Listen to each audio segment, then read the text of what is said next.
When you say, oh, I go to Equinox, people are like, ooh, there's some money there. There definitely is a little bit of a allure to it. They kind of lean into this really edgy, almost self-indulgent, like narcissistic side of fitness. This is about being hot. Equinox was a pioneer of luxury fitness, but today the company operates in an increasingly crowded landscape, battling rival clubs for customers with lots of discretionary income.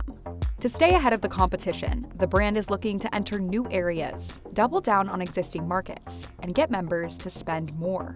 We're spending hundreds of millions of dollars now in new locations, but we're also reinvesting in existing locations. So you're going to see our ecosystem expand over time. It's important to realize Equinox didn't create the fitness industry, but I think that they've really been leaders on defining fitness and luxury. For almost a decade, in addition to my life as a professor, I was teaching about at maximum like 10 classes a week at Equinox. So yeah, I've seen this company from a variety of perspectives. When Equinox came to the market, it actually hoped from the very beginning to be birthing a new category where exercise was the main attraction, but not the only thing you were getting. Equinox really tapped into the fact that, especially for this clientele, they didn't just want the workout, they also wanted the showers and the products and the towels and that experience, and also like a place to hang out.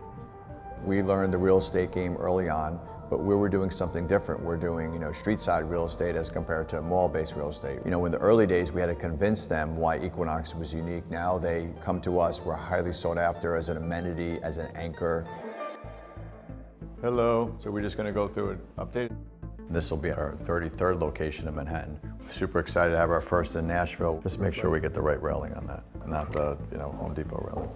This year alone, we'll open 9 new locations, so this is some of them.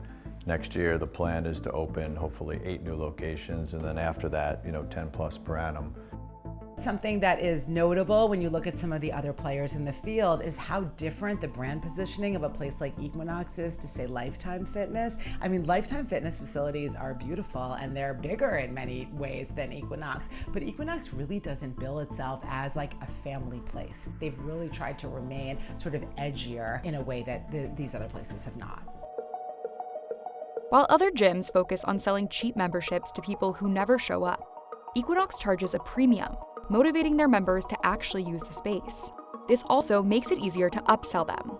While the exercise is the core of the experience, they've always been trying to wrap around many other services and uses that members will partake in. People will go take a shower there and sit for hours taking calls or doing work, etc. That is not something you pay extra for, nor do you pay extra for group fitness classes. Then, of course, the other category of things other than working out that Equinox offers, and this has been growing and growing, are services that you pay for, right? Massage, personal training, various wellness therapies. And because they honestly do a really good job at offering all this stuff around the exercise experience, it makes it pretty sticky. I probably come about 5 days a week. And on my off days, sometimes I'll come and I'll use the amenities like the sauna, or I'll stretch. An average Equinox member spends a little bit over $4,000 a year with us. About 30-ish% is what we call ancillary revenue, so it's the non-dues part of that revenue pie. And then what we believe is over time that $4,000 can grow probably around 50% to $6,000 in the next 5 years by both kind of normal increases in people buying more from us in terms of the personal training, the spa, the retail. But then in addition to that, we believe our offering will expand through more, wellness and longevity offerings. And so that will increase, what people will spend with us. My membership is about $350. My sessions, I usually do 3 sessions a week, so 150 times 3 equals 450. 450 times 4 equals 1,800 plus 350.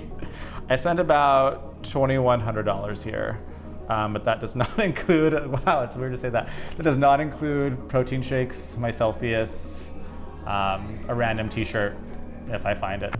Equinox also has an exclusive program called the E-Club for some of its wealthiest members.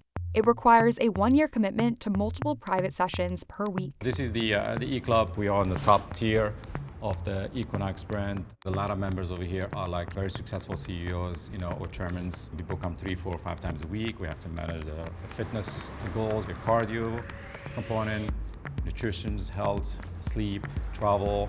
We don't have members who comes in try out over here. We're members who commit to the program for 1 year. That's a minimum commitment.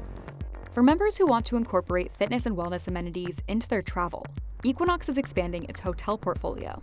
We always believed if you have a highly engaged member who's getting results, good things happen. They become an evangelist for the brand, they stay around longer, they spend more money, they refer other members. The consumer wants health and wellness in a bigger, better way and has more discretionary income to spend on it.